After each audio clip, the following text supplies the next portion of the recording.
Hey, what's going on, everybody? What's happening? This your girl Tiffany coming through here live in effect. I'm not sure what's going on with my screen; it's frozen up.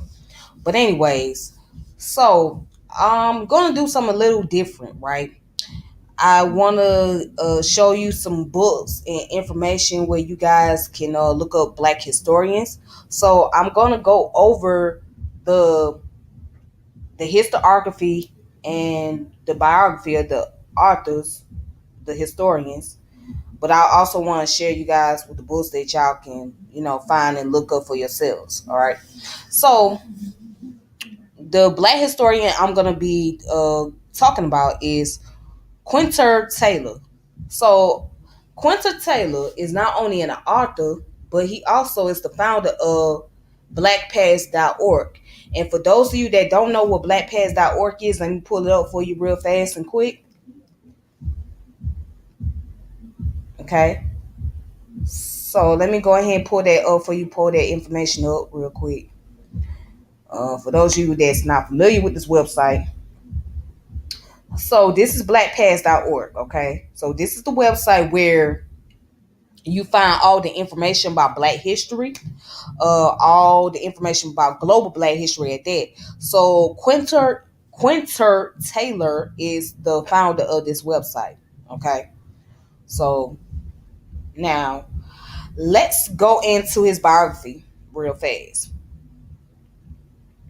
Let's just go through it. So, according to the source from Wikipedia, he's a historian, the founder of BlackPass.org, and an online encyclopedia dedicated to provide public with information concerning African American history, and former professor of University of Washington. So, he was born in December 11 of 1948 to Quinter Taylor Sr. and Grace Taylor in Bronzeville, Tennessee. He finished his high school he finished high school in Bronzeville, Tennessee. Taylor completed his BA from St. Augustine College in 1969 in American history and finished his MA degree and his PhD from the University of Minnesota in 1971 and 1977, respectively, in history. All right. So while he was a teacher at Washington State University, he married Carolyn and had three children: Quinter the third, twins William and Jamila. So he taught at the universities, which is Washington State University, California Polytechnic State University, and University of Oregon and University of Washington. So until his retirement in 2018. All right. Now it goes on to talk about his early education. We already went over that. So in college in the 60s, there were changes in West Tennessee initiated by a civil rights movement, which attracted him to study history. He started his BA education at the age of 16 at St. Augustine College, North Carolina, in American history and graduated in 1969. All right, so after he finished college, he received his Master of Art degree in the University of Minnesota, which later proved to be a factor for Taylor to search the new curriculum of African American history study. So Alan Spear was one of the professors who introduced an African American history program called African Peoples at the University of Minnesota. Spear was first elected to Minnesota Senate in 1972, representing a liberal Minneapolis district centered on the University of Minnesota. Taylor graduated in 1971. So in 1975, after teaching for 4 years at Washington State University, he started his PhD program at the University of Minnesota. He finished his graduation in 1977 in history. All right. So he earned his career as an assistant professor at the University of Minnesota. No, excuse me, at the University of Washington State, or Washington State University in 1971. And he was hired into the newly formed Black Studies program, and there he became one of the full-time Black Studies professors at the university. All right. Let's see. So it goes on to talk about how he was a professor at California Polytechnic State University for 12 years until 1990. And in 1987, he became a professor of history at the University of Lagos, Akoka, Nigeria. He taught there until 1988. And in 1990, he became a professor of history at University of Oregon. He continuously taught there 9 years until 1999. All right. So in 1999, he became a professor of American history at the University of Washington. All right. So it goes into the list of books that he has published, which I will show you guys in a few moments.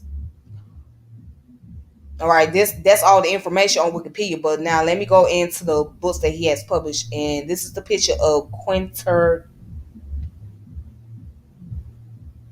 Taylor. Okay. All right. So now let me show you all where you can find his books at. So I'm gonna go on the Amazon website. Let's see.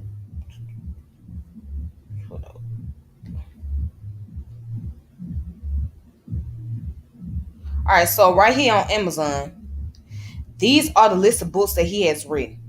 Okay. So as you can see, the price.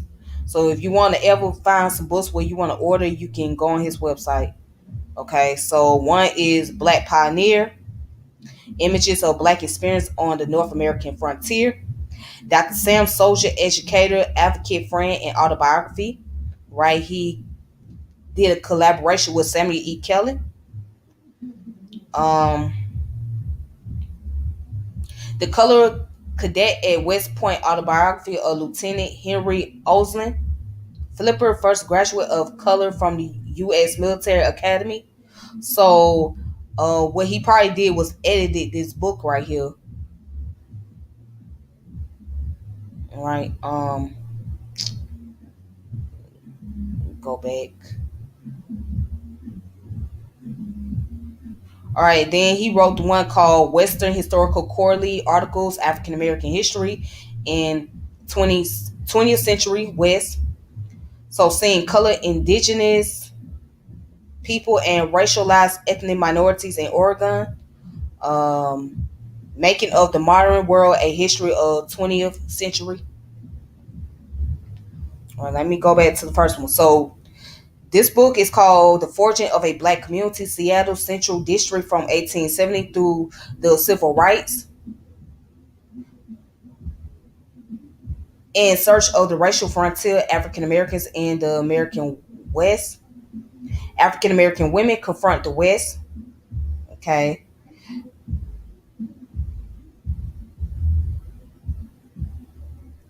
From Timbuktu to Katrina, Sources in African American History, Volume 1. From Timbuktu to Katrina, Sources in African American History, Volume 2. And In Search of Racial Frontier, I already went over that. America, I Am Black Facts, the timelines of African American history from 1601 to 2008. Um, the White Sulphur Spring, A Brief History.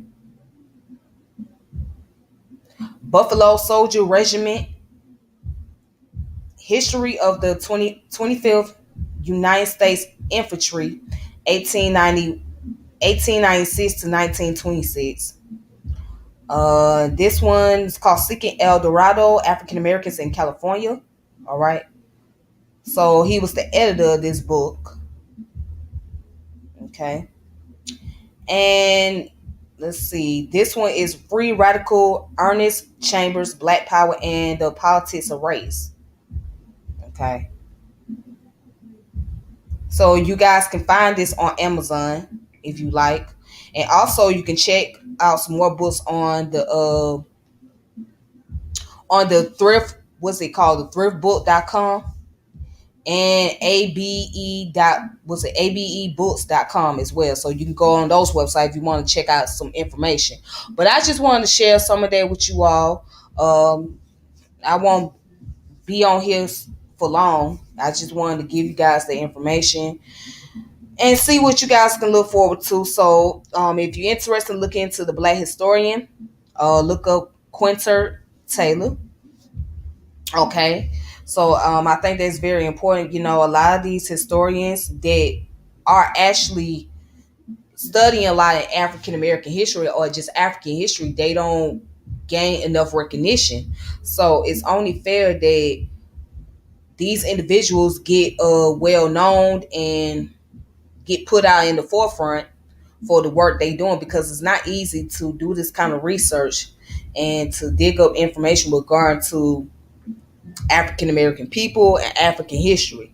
So a lot of people that's in this field is doing a whole lot of work. And I heard people say, well, it's not worth getting a degree in history. True. But at the same time, for some individual, it is worth it. It ain't even about monetary value behind it. It's more so about the passion. So people have the passion and the drive to go and do this kind of research. And so we should be able to appreciate what they're doing and be able to give gratitude for it. So I just wanted to share that. And with that being said, I hope you guys have a good one. I hope you all be safe. Until next time, peace and power elevation be to all of you. This your girl Tiffany. And that's it. Peace.